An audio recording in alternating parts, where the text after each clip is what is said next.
Once I had a secret love that lived within the heart of me. Pues una semana más en No Solo Cine, en este caso en un episodio glorioso como era el de la semana pasada y el de los anteriores, pero este es el episodio 101. Mentira parece.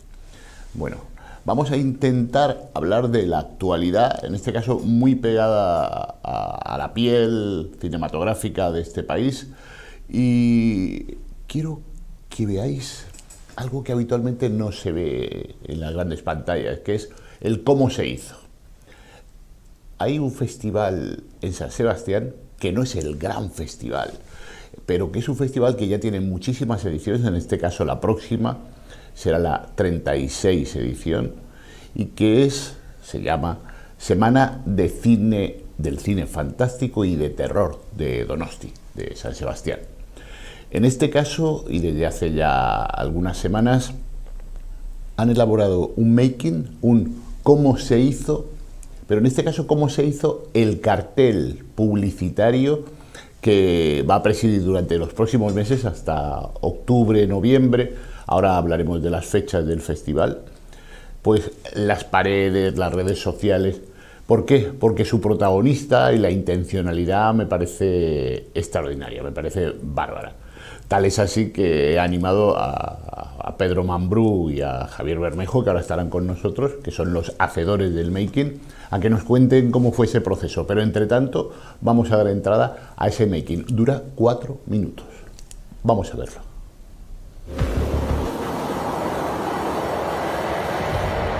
El cartel, como la película es una película muy de serie B, que se rodó a lo largo de 5 años, salió de una secuencia.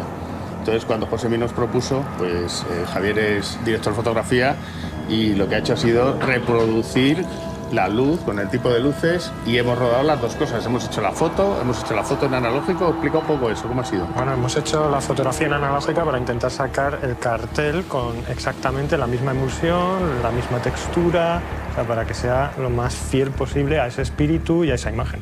No era un cartel muy complicado a nivel de vestuario, era documentarte un poco con la época en la que transcurría la historia y luego pues los hitos del traje, pues que lleve las mangas de la camisa más largas que el largo de la manga de la americana, que se le vea un poco tobillero y los calcetines blancos. Nada de IA, que algunos podían decir que podíamos no nos gusta haber hecho la IA. Y este año pues la idea era el homenaje a David Lynch. Esa fue la primera idea del concepto, que por desgracia, bueno, pues el hecho de que desapareciera nos dio la excusa, y con un personaje al que le teníamos ganas desde hace tiempo, dijimos cómo asociar estos dos nombres, Lynch y Wyoming, y en la imagen de Eraserhead, del póster de cabeza borradora, fue la fusión perfecta.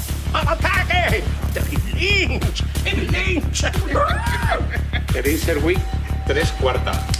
¿Cuántos procesos de postproducción será? Porque terminamos la foto en el plató y hay gente que puede pensar, ya está. No. ¿Cuántos pasos hay? Ya antes de hacer la fotografía, todas las pruebas de digitalización, de ese efecto de fusión entre digital y fotoquímico, el revelado que se hace para conseguir una gama especial, el escaneado. No, hay mogollón. Las partículas que hemos rodado. Fotografías de partículas. No es solo el tributo a la imagen, decir vamos a hacer un cartel de cabeza borradora, sino es hacer ese tributo con esa firma original que tiene ya la semana, pero asumiendo el desafío de hacerlo con esas emulsiones y con esa técnica. Pero lo que pasa es que es el padre, ¿eh? Si no el abuelo, macho. O sea, encontramos al padre del figura y tal. ¿Tú has estado alguna vez en la semana? No, nunca. Me dijo, oye, que una foto. Digo, a mí una foto es una foto. Como yo estoy acostumbrado a hacer un programa diario donde hacemos 400.000 cosas por minuto, pensé, bueno, pues vamos, hacemos la foto. Y ahora he visto que esto es la hostia. El Caiga tiene la culpa de todo, porque a ti, Edu, sí, a la semana te llevó el Caiga. Sí, y desde el 98-99 fallé cuando la pandemia. Por ahí he visto pasar grandes figuras. Y ahora con esto, con Chechu, se cierra un poco el círculo del Caiga. ¿Y cuál es la dificultad de este trabajo? Pues sobre todo conseguir la longitud, pero también esa densidad tan curiosa que tiene ese pelo, que es muy denso abajo y muy poquito denso arriba. Entonces, que la luz atraviese es una tarea complicada. Teníamos un livecast de Chechu en el taller, entonces la peluca está adaptado a su talla, a su forma de la cabeza y tal, y entonces es una medida perfecta para él. 4 segundos.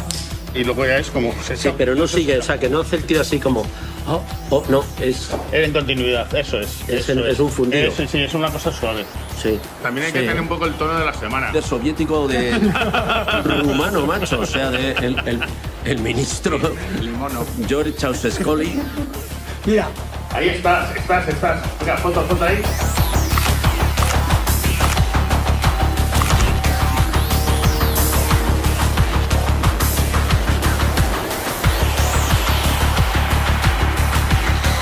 Menudo making que acabamos de ver. Quería que lo vierais porque me parece que es un trabajo excepcional, un trabajo que cumple esa función de trabajo publicitario, anunciando la 36 edición de la Semana de Cine Fantástico y de Terror de San Sebastián, y que además, bueno, haber contado con Wyoming, haber contado con el equipo con el que vamos a hablar ahora, con Javier Bermejo y con Pedro Mambrú. Javier Bermejo, estás con nosotros, ¿verdad?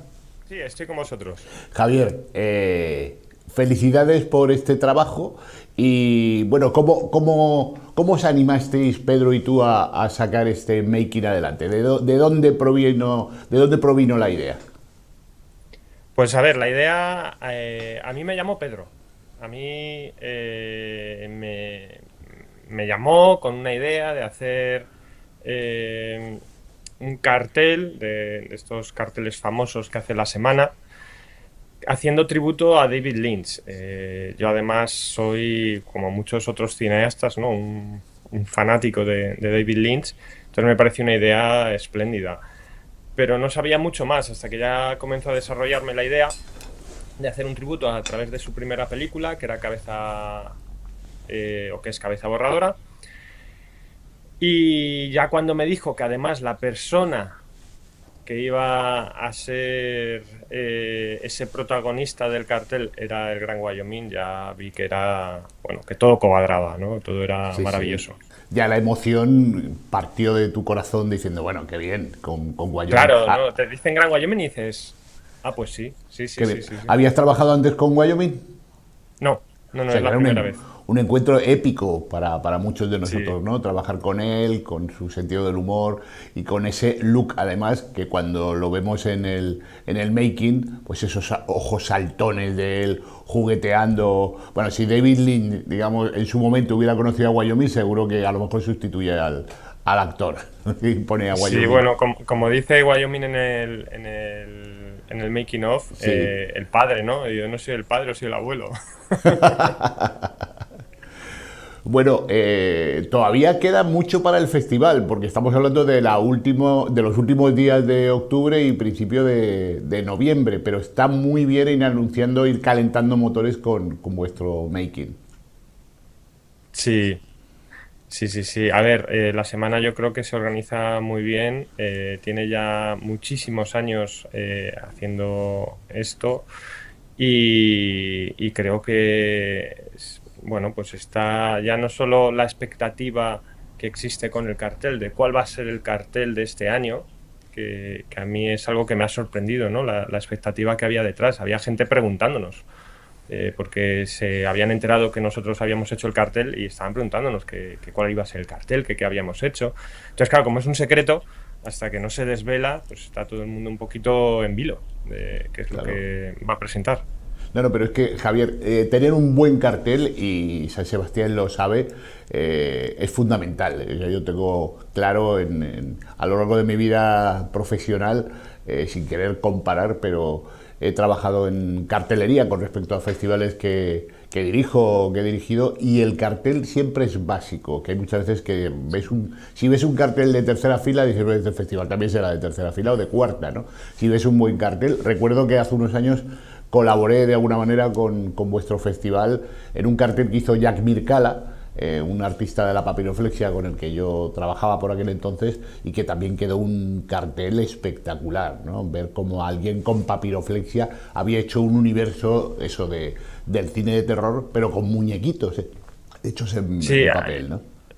Lo recordarás posiblemente, sí. Sí, el nivel, yo lo primero que hice cuando fuimos a ponernos en marcha con el cartel es ver los carteles que se habían hecho previamente en la semana y descubres el nivel, que es un nivel muy muy alto, de artistas, de fotógrafos, ideas, es un nivel bastante alto. Entonces adquieres un compromiso que no es simplemente, bueno, vamos a hacer una foto o vamos, no, es como cómo le damos una vuelta de tuerca a esto para que realmente algo que es, bueno, sí, es un tributo a David Lynch, se haga de la forma que se merece hacer. Sin duda. Javier, te vamos a dejar porque vamos a intentar conectar con Pedro Mambrú, y que nos cuente su parte, sus opiniones con respecto a ese making. Volveremos a hablar Perfecto. contigo a lo largo de los próximos meses. Un fuerte abrazo. Un abrazo.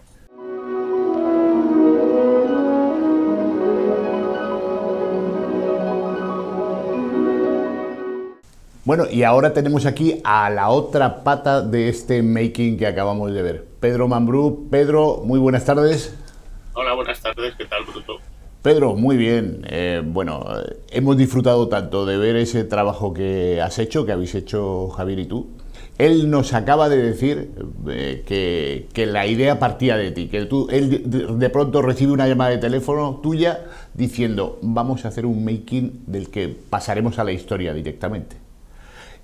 ¿De dónde surgía la historia? ¿Viene de Beltrán, del director, o cómo se fraguó? El hecho de que hicierais un making, no hablo del cartel, sino el hacer un making del cartel que hace que promocionalmente la idea se expanda. Es una idea brillante, en mi opinión. No, bueno, es que el proceso es diferente. Yo lo que pasa es que documento los trabajos que hago, y en este caso nosotros hicimos otro cartel, pues no Javier y yo, sino otro compañero y yo, que es este, ¿no? Que es el de la 30 semana, que es una foto gigante de todo el teatro, y lo hizo un fotógrafo que se llama Asís Ayerbe, y bueno, pues también hice un making of de ese proceso que se hizo en Halloween de la 29, fue muy divertido, de hecho está colgado en redes y en la web del festival, y entonces en este caso hemos hecho un making también, sobre todo para que la gente viera que no había IA, ¿no? Porque hay gente que ve la imagen y me dice, ¿habéis usado IA con Wyoming? Pues no hay IA, pero en realidad el encargo es hacer el cartel. Y además hemos hecho unas piezas, como el cartel nace de una película de bajo presupuesto, que es Cabeza Borradora, y el cartel original de la película se hizo a partir de un fotograma de la película, pues también hemos rodado esa secuencia. Y vamos a hacer unas piezas animadas para abrir las sesiones durante la semana de este año. Y entonces el making es es una manera de documentar todo el proceso y poner en valor el trabajo de todo el equipo, claro. Muy bien hecho, además. Por lo que me dices, esas piezas animadas se podrán ver a partir de ¿cuándo? Esas piezas se estrenan en el teatro principal Antzoki Zaharra, en euskera, que es la sede principal de la semana. Durante la propia semana, entiendo, a finales de octubre, claro, principios de noviembre. En el cine. Son piezas para el cine, que luego se verán, supongo, en la página de YouTube o en la web de la semana, en otros sitios, pero eso es una cosa hecha para proyectar a 500 personas enloquecidas y fieles, que son el público de la semana, las abonadas y los abonados. ¿Tú cuántos años hace que vas al festival? ¿Puedo contar lo que nos une? Venga. En el año 97 hicimos un cortometraje que se llama Planeta Extraño, que dirigí yo y produje, y Javier Bonilla, que por entonces era quien dirigía piezas de Canal Plus y quien aportaba parte de la producción con el proyecto corto, cuando vio el VHS de salida de Avid, digamos, ¿no? Lo que en ese momento se enseñaba para decir, bueno, pues ya me puedes dar la segunda parte del dinero que tengo que pagar al laboratorio y todo eso. Me dijo, pues a lo mejor lo ponen en la Semana de Terror de San Sebastián, que era la 7ª edición. Y además me encargó un programa para Canal Plus. Yo soy realizador y bueno, pues a la semana me llevó mi primer programa para Canal Plus, que fueron luego 5 años de programas de cortos, La Noche Más Corta incluida, y mi cortometraje Planeta Extraño, en el que apareces tú. Como ufólogo. Sí, un gran ufólogo. Gran ufólogo. Villa Galáctica, ¿te acuerdas? Sí, no lo olvido. Sí. Fueron unos días muy divertidos y por lo que veo te dio unos beneficios intelectuales y personales muy grandes. O sea que me alegra mucho que Planeta Extraño te diera tantas alegrías. Sí, Pedro, bueno, Sí, perdón, dime. No. Te decía que como tenemos poco tiempo, te tenemos que dejar a lo largo de las próximas semanas o de los próximos meses, antes de que llegue el festival, volveremos a hablar contigo. En todo caso, no nos habías dicho, a partir de ese momento, ¿siempre has estado en el festival? ¿Siempre has podido acudir? No, eso es lo que te iba a decir. Yo estuve los 5 años que estuve haciendo cortos, o sea, estuve como 7, 8 años metido en el mundo del corto, como director y como realizador y director creativo de programas de Canal Plus. Y en el año 2002, cuando se acabó La Noche Más Corta, yo también un poco corté con el mundo de los festivales de cortos. Y en el año 2009-2010 hice un corto, una idea que tenía que en su momento era irrealizable y con las nuevas tecnologías se podía hacer, que era una historia con cigarrillos animados. Y volví a la semana y pensé, ¿por qué dejé de venir aquí? Y bueno, desde entonces colaboro con ellos, montamos un escaparate en la librería 8:30 de María, en Madrid, con el cartel cada año, independientemente de que yo haya participado, y además la persona participante o protagonista pues va a la semana, hacemos un pequeño make-it también, firma el cartel, y no sé, también hemos hecho, bueno, como fotógrafo el año pasado hice una sesión con esta lata de 35, que bueno, que se puede ver en mi Instagram, y bueno, sí, a ver, en tantos años te integras en la semana, porque además la semana te asimila, ¿no? En la semana, por ejemplo, los talents, que en un festival grande como el Grande de San Sebastián, están como separados del público, están integrados porque son fans, y la semana lo asimila todo. Muy bien, Pedro. Seguiremos en contacto contigo porque nos gusta lo que nos cuentas, nos gusta mucho la semana. Yo no he ido nunca a la semana, pero sí me han comentado que eso, que el maravilloso gamberreo de las 500 personas que están allí en el teatro se lo pasan de maravilla y es un caldo de cultivo absolutamente friki que merece la pena asistir. O sea que muchísimas gracias, Pedro, y hasta la próxima. A ti, Bruto. Un abrazo grande. Un abrazo. Y ahora seguimos en No Solo Cine.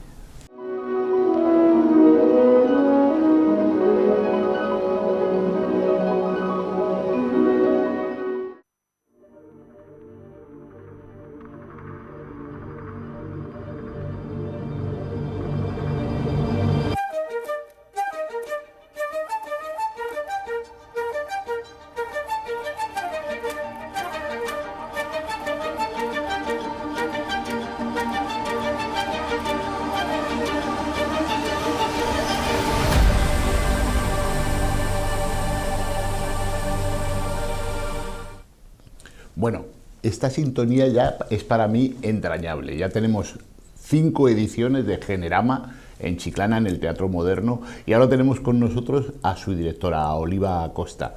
Oliva, mentira parece que ya lleves 5 años poniendo en pie un maravilloso festival de directoras mujeres que hace las delicias de un panorama muchas veces hasta cierto punto desconocido y esa reivindicación evidente y necesaria de las mujeres en el mundo del audiovisual, ¿no es así? Sí, la verdad que se ha pasado rapidísimo, desde que empezamos estos 5 años. La verdad que parece mentira, pero aquí estamos celebrando nuestra 5ª edición y sí, con la confirmación de la aceptación del público, de la gente que viene y llena las salas, y con la confirmación también de que es muy fácil programar un festival de cine realizado por mujeres. Tiene poco mérito, Bruto, porque hay muchísimo, buenísimo donde elegir, y cada año es un problema elegir 12 largometrajes que vamos a elegir. Estamos ahora terminando la selección, y sobre todo este año yo creo que es la cosecha mejor, y bueno, no podemos decir nunca mejor, pero por lo menos sí mayor en lo que es lo cuantitativo, ¿no? Hay mucha oferta y cada vez más las compañeras están situando esas películas en los lugares oportunos para que llegue al público. Pero hay otra cosa, que es que la gente disfruta mucho de venir al cine, porque hay muchas cosas en plataformas, ya sabes, ¿no? pero de venir al cine y poder luego tener ese espacio comunitario, ¿no? Ese espacio de encuentro, de reflexión, de compartir. Así que estamos pues muy contentas, Bruto. No me cabe la menor duda, y además no te quites mérito porque hace 5 años se veía como casi como un impensable, ¿no? Un festival hecho solo por mujeres, con directoras mujeres, con equipos técnicos hecho por mujeres. Hoy es una realidad que además hace muy pocas semanas Yolanda Centeno, jerezana, ponía en pie su primer largometraje. Abro por reivindicar lo gaditano en este caso, ¿no? Pero que la verdad es que, como tú dices, no solo cada vez hay más mujeres dirigiendo, sino que cada vez esas mujeres consiguen premios internacionales y nacionales que se sitúan a la cabeza del mejor audiovisual, tanto en televisión como en, estoy pensando en Arantxa Echevarría, por ejemplo, como en cine. Y es una alegría poderlo disfrutar a través de ese festival que diriges. Sí, nos llena de satisfacción ver el posicionamiento de las directoras cada vez mejor. Yo espero que todo esto sirva, incluidos los festivales, para que tengan mejores presupuestos y puedan hacer todo lo que les gustaría hacer en igualdad, ¿no?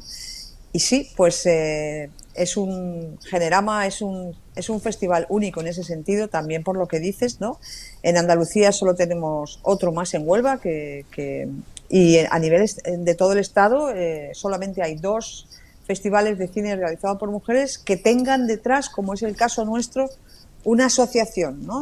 Hay otro en Valencia, pero no es una asociación profesional, es una asociación de personas que organiza el festival. En este caso nuestro, de la Asociación Andaluza de Mujeres de los Medios Audiovisuales, que organiza el festival, pues es una asociación profesional de 250 técnicas, directoras, guionistas de toda Andalucía, que tenemos como proyecto principal el haber creado este espacio de encuentro, de complicidad con el público, de industria y de pues seguir ayudando, porque como decías tú, bueno, has hablado de Yolanda, también está Reyes Gallego, que tendremos Ellas en la Ciudad, lo tendremos en Chiclana, y son cosas que te da mucho gusto, Bruto, porque por ejemplo, Ellas en la Ciudad es un proyecto que nació en Generama.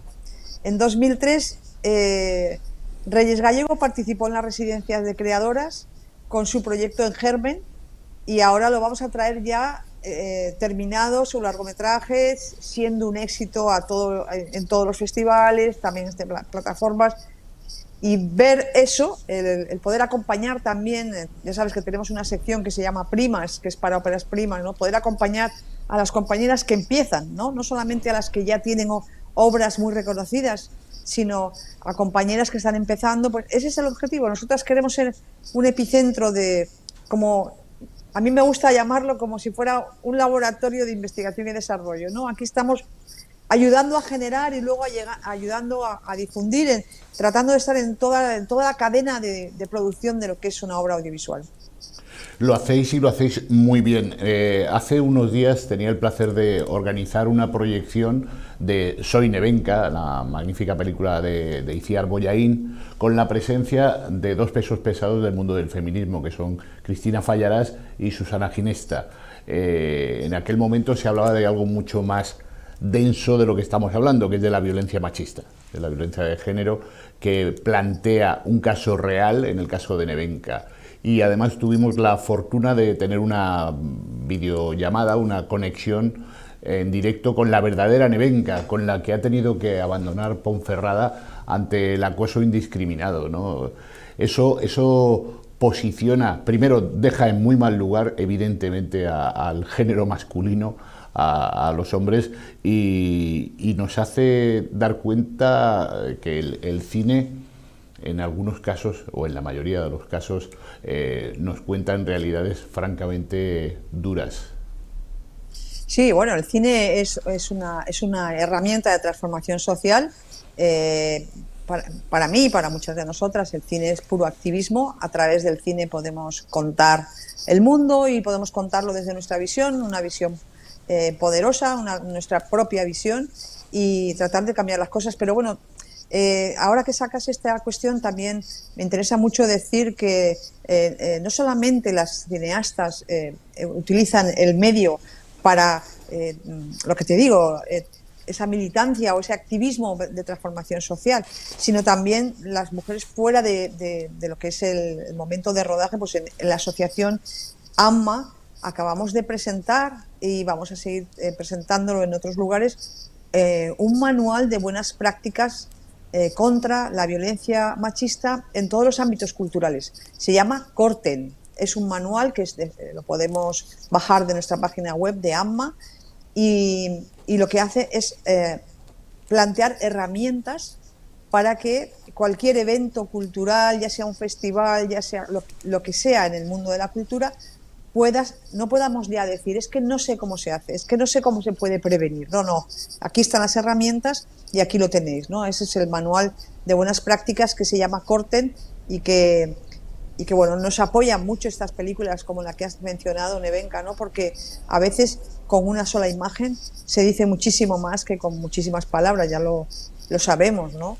Hay películas en la historia del cine español que tienen, como Te doy mis ojos, que han hecho más por el tema de la violencia que muchísimas campañas institucionales. A lo mejor solo una imagen de Iciar Bollaín, que todos recordamos, ¿no? Cuando entra ese hombre maltratador y solamente escuchar la cerradura, ya esta mujer se aterra, ¿no? Y eso se nos ha quedado, es el poder de las imágenes, es el poder de la representación.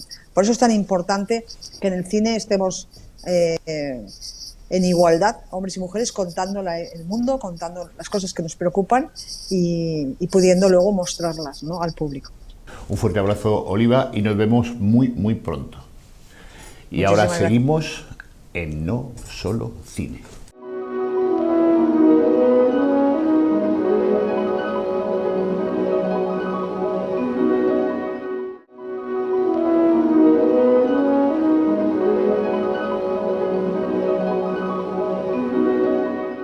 Y ahora tenemos a la novísima generación encarnada hoy en Claudia Romero. Claudia, muy buenas tardes, ¿qué tal estás? Buenas, bien, la verdad. Bueno, de pronto Claudia me dice, ayer o antes de ayer, en un WhatsApp, me dice que ya me he graduado como técnica de realización de proyectos audiovisuales y espectáculos. ¿Pero qué es eso? Suena tan bien, tan largo, tan... A ver, ¿en qué te has graduado? Cuéntanoslo. Pues me he graduado en un grado superior que se llama Realización de Proyectos Audiovisuales y Espectáculos, y principalmente es toda la trama de el cine, la televisión, los espectáculos, conciertos, montaje, y te preparas para todo el sector audiovisual. Es como Bien. Muy general. ¿Dónde lo has estudiado? En Sevilla, en Campus Cámara de Comercio. Ah, bien. Está muy bien que las cámaras de comercio colaboren y participen en este tipo de eventos. Y con eso les animaría también a la Cámara de Comercio gaditana y jerezana que impulsen ese tipo de actividades. Claudia, ¿cómo te sientes ahora mismo con tu diploma de graduada en la mano? ¿Con ganas de comerse el mundo? Totalmente. Con ganas de trabajar, de darme a conocer, de todo. Ahora llega casi lo más duro, como la vida, digamos, pero lo más divertido también, y es intentar entrar en el sector. Pues sí, la verdad que sí. Y lo más difícil, vaya. Bueno, lo más difícil, tú sabes, tendrás que hacer prácticas, de decirle a la gente, oye, ¿me dejas colaborar en tus proyectos? De hecho, tú me hablabas, oye, estaría muy bien que me dejaran colaborar en el SOUT de esta tercera edición, en este caso, ¿no?, en el mes de septiembre. Sabes que este año el SOUT se adelanta a septiembre, que ya no es en octubre, y bueno, ¿quién te dice el SOUT? Tantos lugares donde asistir. Sugiero inicialmente como cooperadora, como meritoria, y luego irte ganando la simpatía profesional de las gentes para decir, oye, pues se puede confiar en Claudia. Mira qué buena idea ha tenido, mira la sugerencia que ha tenido. Algunas te la robarán, te aviso, pues nos pasa a todos los gestores culturales, y dirán, no, si son mías, estas no son de Claudia. Y de pronto te encontrarás con buena gente que dirá, oye, la Romero funciona, hace muy bien las cosas. De que, bueno, bien, ¿no? ¿Tú estás viviendo ahora mismo dónde? ¿En qué población? Yo ahora mismo estoy viviendo en Puerto Real, en Cádiz. Sí. ¿Y Puerto Real es una buena entrada para todo eso? A ver, Puerto Real y Cádiz, la verdad es que yo las considero difícil. Para entrar en nuestro sector, que es el audiovisual, la verdad es que es un poco difícil. Bueno, pero tú has hecho Lita, contactos en Sevilla, ¿no? O sea que Sevilla también es un campo Claro. abonado para ti y porque ya tienes ahí tus contactos. Los mundos profesionales, yo diría que todos, son de golpe de teléfono, de llamada, de oye, ¿qué te parece si se me ha ocurrido que...? Y uno de cada 100 o de cada 200 golpes de teléfono a lo mejor te llevan a trabajo. La verdad es que sí. Bueno, Claudia, que todo vaya muy bien, seguiremos tu trayectoria y muchísimas gracias por estar en No Solo Cine. Y ahora vamos a seguir en No Solo Cine. Un abrazo.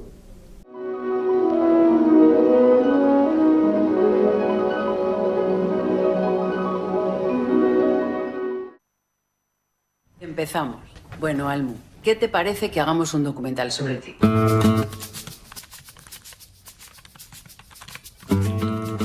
Almudena Grandes es madrileña y escritora. Con Las edades de Lulú consiguió vender más de 1 millón de ejemplares. La habían vendido al alemán en 10 días y en 20 días la habíamos vendido al cine, ¿no? Fue todo una especie de carrusel enloquecido, ¿no? Y tuve que preguntarme si quería ser famosa o quería ser escritora y me puse a escribir y la literatura me salvó la vida. Empecé a escribir en un cuaderno el argumento, a trabajar en los personajes y entonces descubrí que ese sistema era mucho mejor que el que yo tenía. Cuando la relación era clandestina, los poemas los escribías detrás, ¿no? Claro, aquí ya como estábamos viviendo juntos, pues están en la primera página. Tenía que ser un nosotros basado en la libertad que Almudena reflejó en las historias de amor de sus narraciones. En las noches de verano, Rota se parece a Madrid. Cada uno lleva los apellidos de su padre y de su madre, y sin embargo, somos una familia. Hablando de 50 sombras de Grey, me decías que es una novela muy blandita, es que esto es muy suave. Que es una paella buena de verdad, que tú le das la vuelta y nunca le ha dado la vuelta del todo. Hacía como así y era su forma de decir te quiero. Partidos de verlos en la televisión y tal, me daba mucha angustia verlos sin mi madre. Seguía haciendo su vida, seguía andando, seguía escribiendo. Todos somos Madrid, una ciudad enamorada de la felicidad. Alguien que no ha nacido aún saldrá a este balcón para sentir la misma emoción que siento yo ahora mismo al pronunciar la última palabra de este pregón. Muchas gracias. Yo creo que la vida privada de la gente corriente es un camino tan bueno como cualquier otro para construir la historia social de una nación, ¿no?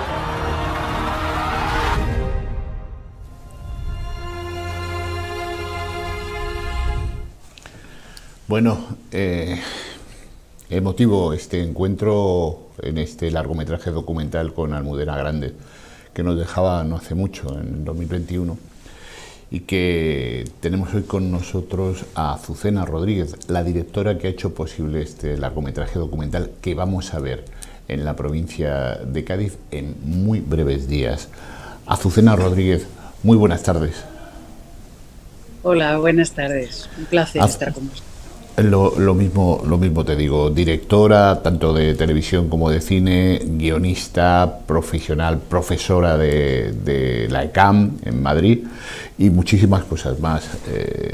Azucena, tu trayectoria profesional es envidiable, pero si nos centramos de momento en Almudena, que es el título que le has dado a tu largometraje documental, el que acabas de estrenar y esperamos ver pues eso en Cádiz capital, en Rota, en el puerto de Santa María y en Chiclana dentro de muy pocas fechas, pues yo lo he visto y es un trabajo muy fresco además, donde cuentas esas vivencias y ese mundo interior de Almudena Grandes que la hace tan cercana al que lo está viendo, que emociona continuamente. Azucena, bienvenida a No Solo Cine. Gracias. Un gusto, de verdad. Almudena, ya no era la primera vez que tú tratabas con Almudena Grandes, ¿verdad? Porque en el 2007 ya tuvisteis, o anteriormente, me parece que es del 2002, si no me equivoco, sí. Teníais una relación de más de 20 años de ese trato profesional, ¿no?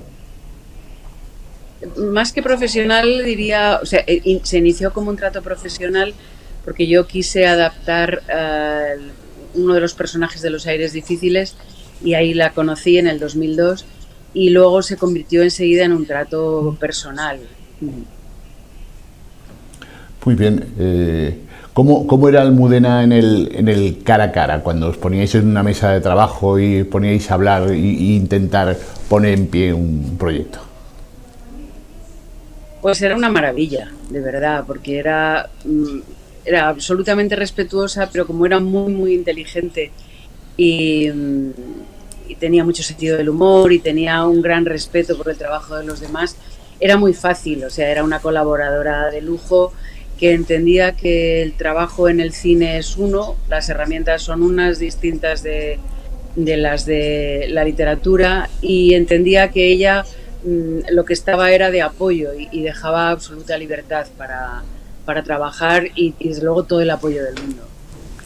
Sí, nada más que, ni nada menos que 6 de sus libros se llevaron a la gran pantalla, o sea que ella siempre tuvo una relación muy estrecha con el cine. De hecho se nombró patrona de la Academia de Cine Español y su vínculo siempre estrecho le hacen merecedora de que ahora, digamos, cuando su fallecimiento está muy reciente, ya tenga ese documental que tú has dirigido.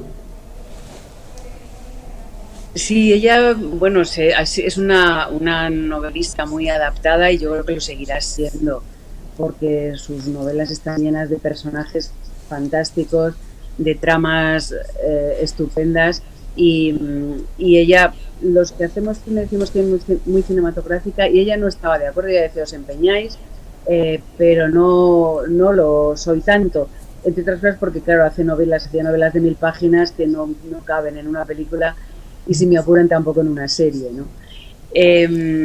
Pero sí, o sea, ha sido muy adaptada. De hecho, Mariela Besullés y Gerardo Herrero, que son los productores de este documental, son los que han producido 5 de esas adaptaciones, ¿no? Y sí, pero siempre ya digo, lo tenía clarísimo y ella nos dejaba total libertad. Lo único que pedía era, como cualquier autor inteligente, es no alterar el sentido de la obra, ¿no? Respetar el espíritu de la obra. Y una vez que eso esté claro, adelante y que cada cual haga su trabajo desde su ámbito. Y el cine es un ámbito distinto al de la literatura. Azucena, Luis García Montero, su marido, ha colaborado contigo, ¿en qué manera ha habido una colaboración por parte de Luis en el documental? Pues ha sido una colaboración muy estrecha. Luis es un hombre extraordinario, además de un grandísimo poeta y amigo. Y entonces, desde el primer momento se ofrecieron toda la familia a colaborar. El momento en el que aparece Luis ya como en la pantalla, porque los espectadores cuando ven el documental van a ver a un personaje estupendo que es Luis. La manera en la que accedió, a la historia es que yo en principio, o sea, yo he pasado el duelo como amiga el duelo de la pérdida de una íntima amiga mientras hacía el documental. Y en la primera fase pasé esas fases de duelo, de negación y de rabia. Y entonces hice un primer montaje estuve un año montando, de modo que ella en esa película no se había muerto, ¿no? Yo hacía como los niños que cierran los ojos y si no lo ves no ha pasado, ¿no?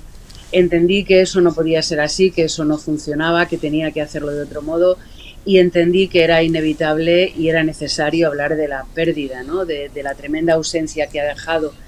Y en ese sentido, en ese momento es cuando aparece la idea de que Luis conduzca la historia y además Luis sea la plasmación visual de esa ausencia, ¿no? De ese agujero, esa cima profunda y negra que ha dejado su ausencia. Bueno, ahora daremos un calendario de dónde y cómo podemos ver tu documental en la provincia de Cádiz, pero antes me gustaría retrotraernos a 1995, cuando por fin consigues estrenar el que creo que es tu primer largometraje, Entre Rojas. Sí, hace tanto y a mí me parece que fue ayer, ¿no? Sí, conseguí, yo empecé en el cine como meritoria. Cuando yo empecé no había escuelas, por desgracia, y escuelas aquí en Madrid de cine, y empecé como meritoria, hice toda la trayectoria del equipo de dirección, fui meritoria, auxiliar, segundo, primer ayudante, hasta que, bueno, entendí y conseguí pasar a hacer una película, ¿no? Hice primero un cortometraje que fue muy bien recibido, recibí el primer premio en Alcalá de Henares, y en Alcalá de Henares uno de los jurados era Fernando Colomo, que era el que produjo Entre Rojas. Me estoy imaginando a Fernando Colomo vestido de virgen, con esa maravillosa estatura que tiene y esa carita de buena persona, que lo es además, que vestido de virgencita podría estar genial. Pero yendo un poco seguro que sí, sí. Seguro que No, digo que seguro que se prestaba, vamos, que tiene sentido del humor para eso. Sí, por eso te digo, encantadora persona y magnífico profesional. Tú hiciste una temporada de Cuéntame cómo pasó, de la serie televisiva, donde el formato, de alguna manera ficcionado, de la memoria democrática está muy presente, ¿no? Que es algo que también está presente en tu vida profesional. Sí, no hice una temporada, disculpa, estuve 7 años trabajando. Vale, perdóname. O sea que hice, no, te perdono, vamos, que arranqué, me inicié como guionista, pero enseguida estuve dirigiendo, hice más de 30 capítulos, o sea que sí, fue una experiencia espléndida, ¿no? Porque era entrar en contacto además con una España que yo había vivido y que yo había sufrido, y en ese sentido verla reproducida era muy, muy curioso y muy emocionante. Me llamaron en el momento justo que la hija de los Alcántara entraba en la cárcel. Como yo tenía esa experiencia, mis compañeros guionistas creyeron que era mejor que la contase casi en primera persona, y ahí arranqué y estuve 7 años yendo cada día a Pinto, al plató, a rodar. Aquí es donde agarro directamente y no sé si te sorprendo, pero eres madre y de alguien muy... Háblanos un poco de tu hija, por favor, si quieres. Sí, quiero, vamos, yo es lo mejor del mundo. O sea que a mí hay que pararme cuando hablo de mi hija. Mi hija es una mujer extraordinaria, eso desde luego, y es una cantante estupenda, María Escarmiento, de nombre artístico, porque así era como le llamaban para hacer rabiar a su padre los primos y toda la familia. Y es una cantante estupenda que se dio a conocer en Operación Triunfo en el año 2018.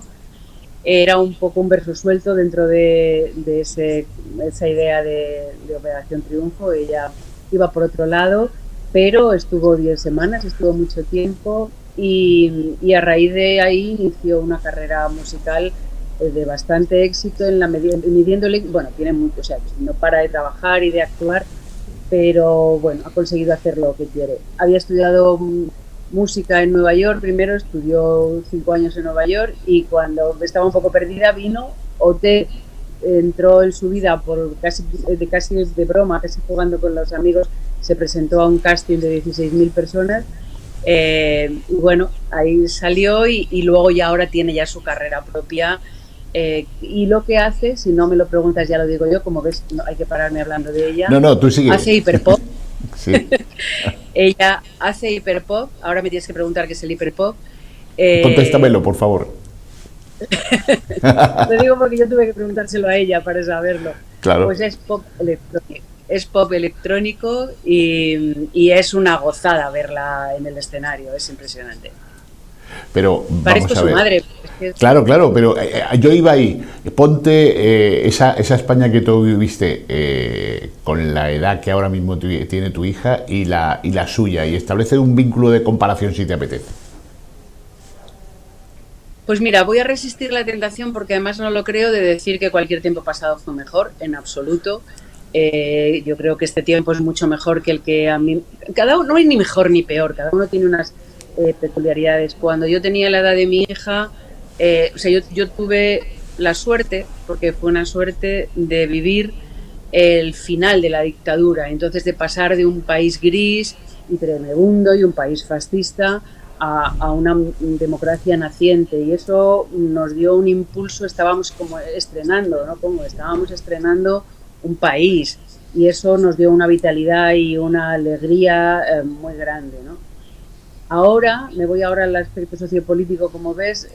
Ahora, precisamente ayer estuve cenando con ella y hablábamos de cómo los jóvenes están mucho más tristes, mucho más perdidos. Hay un planteamiento mucho más individual en todas sus carreras, en todo su ámbito. Bueno, echábamos de menos como esa alegría de la resistencia, ¿no? Hablábamos precisamente, ella había terminado de releer Inés en la Alegría, ella ha leído todas las novelas de Almudena y se quería mucho a Almudena, pero me hablaba de que acababa de terminar de releer Inés y recordábamos eso que decía siempre Almudena, de que la alegría es una forma de resistencia, ¿no? Entonces entendíamos que en este tiempo un poquito bastante sombrío en algunos aspectos, ¿no? Donde parece que el fascismo, vamos a decirlo claramente, o la regresión avanza, ¿no? Y las conquistas democráticas que ha costado tanto conseguir parece que retroceden. Pues no hay otra que resistir, y resistir de verdad, y resistir con alegría. Eso en lo sociopolítico. No sé si en lo artístico querías que entrases. Sí, me gustaría que entrases, porque entre tu concepto de lo artístico y lo suyo, pues está esas décadas que os separan y os unen, evidentemente. Te advierto que soy papá, entonces que cuando pregunto es un poco para hacer mi propia reinvención, ¿no? Entonces nos entendemos. Sí, evidentemente ahora los jóvenes, o sea, vivimos una época nueva, inusitada, o sea que las redes sociales, la inteligencia artificial, o sea que tecnológicamente hay una revolución evidente, y una revolución que tiene sus consecuencias, y tiene sus consecuencias en muchos aspectos, pero también, y muy importante, en nuestra manera de vivir, en nuestra manera de sentir y en nuestra manera de ser. Y eso es, en un sentido, es interesante porque nos conecta a todos y nos pone de la mano muy cerca una serie de conocimientos que antes costaba mucho más, a los que costaba mucho más llegar, pero por otra parte esto nos aísla. O sea, María me contaba ayer, es que hay gente, y gente súper maja, hay gente que a veces también lee, que tienen un consumo como de 11 y 12 horas diarias de pantallas, ¿no?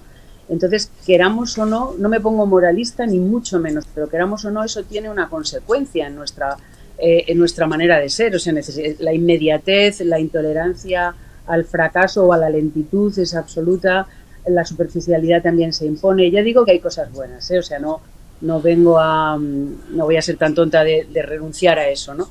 Pero evidentemente ellos tienen estas herramientas o esta situación que era distinta para nosotros. Y hay otra cosa que también me hace gracia, porque es que ayer estuvimos toda la cena hablando de esto. Hay una cosa, y es que nosotros antes, o sea, ahora hay mucho miedo a la cancelación, ahora la gente tiene miedo a que se le echen encima las redes y destruyan las carreras. Digo, por ejemplo, a los cantantes jóvenes o a los cineastas, pero vamos, hablábamos ahora de María, ¿no? Entonces, enseguida te pueden destruir en las redes, y como eres muy dependiente de ese ámbito, de esa difusión, hay gente que se calla y que tiene miedo. Y estaba también Fran Lauren, que es la pareja de María, que también es cantante, y claro, hablaba, por ejemplo, de cómo determinados aspectos de determinados ámbitos musicales se está produciendo una regresión entre los jóvenes, una regresión no solo conservadora, sino como pierden la vergüenza de ser machistas, o se convierten en gente de derecha o de extrema derecha, ¿no? Y bueno, al final los postres fueron que esa es la realidad, que hay que analizarla a fondo, pero que ligando con mi juventud, nosotros también vivíamos en un país muy tremendo y no por eso dejamos de resistir y de luchar. Yo creo que hay que inventar 1000 maneras de resistir y 1000 maneras de incidir, no solo en lo grande, que quizás es mucho más difícil porque son muy poderosos los malos de estas películas, sino también en el ámbito más cercano, ¿no? Sin duda. Sin duda, mi querida Azucena Rodríguez, es un placer escucharte. Te voy a proponer algo que sin ti no lo puedo hacer, y es que en unos días, cuando a ella le venga bien, entrevistar a tu hija, a María Escarmiento, aquí en No Solo Cine, y que nos dé esa segunda opinión o ese concepto de cómo te ve ella a ti y cómo ve la situación. Y te prometo que te mando la grabación. O sea, que si te apetece esos juegos cruzados que debemos hacer y que son sanos, hacerlos con nuestras hijas, con nuestros hijos, ¿no? Y estar ahí. De hecho, yo ya para despedirme del programa, pero te diré que yo pertenezco a la primera generación de gente que desde muy pequeño tuvo una pantalla delante, que era la televisión española de la época, en blanco y negro, ¿no? O sea, yo me recuerdo desde muy pequeño eso, intentando ver los Thunderbirds, que se llamaban Los Guardianes del Espacio, una serie maravillosa en donde No Solo Cine, digamos, siempre está reivindicando esa música de los Thunderbirds de Gary Anderson, o Star Trek, que se llamaba La Conquista del Espacio, o montones de series televisivas, algunas españolas, Las Historias para no dormir, maravillosas, o El Estudio 1, o sea que, bueno, son conceptos absolutamente distintos, ¿no? Y siempre a ti y a mí nos puede parecer que lo que veíamos era mejor que lo que hay ahora, pero bueno, mi hijo a punto de cumplir 17 años, mi hijo pequeño, pues eso me educa en quién es Bad Bunny o quién es Carrión, y me habla de gente puertorriqueña como si fueran del barrio de al lado, ¿no? O sea que bueno, y yo pertenezco impertérrito, escuchando, intentando asimilar lo que me propone, y viendo sí que hay una distancia, pero que el estar con mi hijo viendo todo eso genera una cercanía que no me quiero perder. Sin más, Azucena... Sí, perdóname.